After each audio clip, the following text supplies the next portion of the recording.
I think if you were to look at John Dewey and say social justice, it wasn't a term that was utilized in the same way it is now. It doesn't mean that we still didn't value, Upton Sinclair's The Jungle, the things that were going on, where we looked at how do we make sure that we attend to the needs of others. I think John Dewey in Democracy in Education and a lot of his experience in education writing is talking about how do we help children become citizens of the world. And I think even though the term social justice was probably not used in Dewey's day, if you were to ask Dewey now, if he were alive right now, I think he would be very attuned to and in agreement with, yes, of course, we need children to have an understanding of social justice, because in order to be citizens of the world, we have to be cognizant of not only our own selves, but the people around us, and not only our own needs, but the needs of our citizens, and how do we live in this world together collectively. And because Dewey really believed in the social emotional aspect of the daily life of classrooms, that classrooms are engaged environments of critical inquiry, that you use your peers to learn from and with, that social component of what progressive education is about, I think invites social justice, because you have to recognize what may or may not be happening with others as being, socially appropriate or not when you're engaging with others.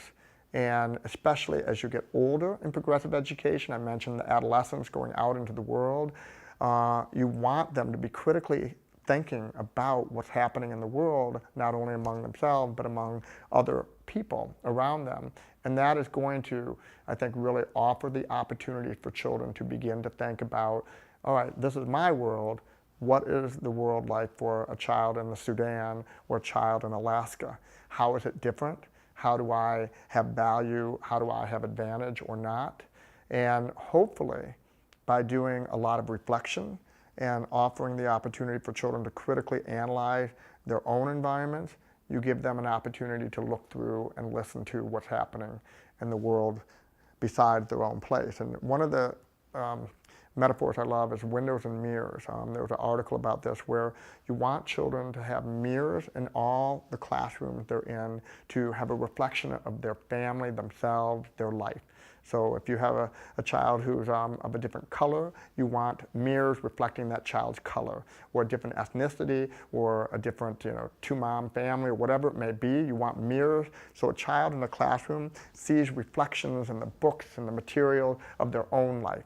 You want that always. But you also want windows where children can walk through and look through and see other worlds other than their own.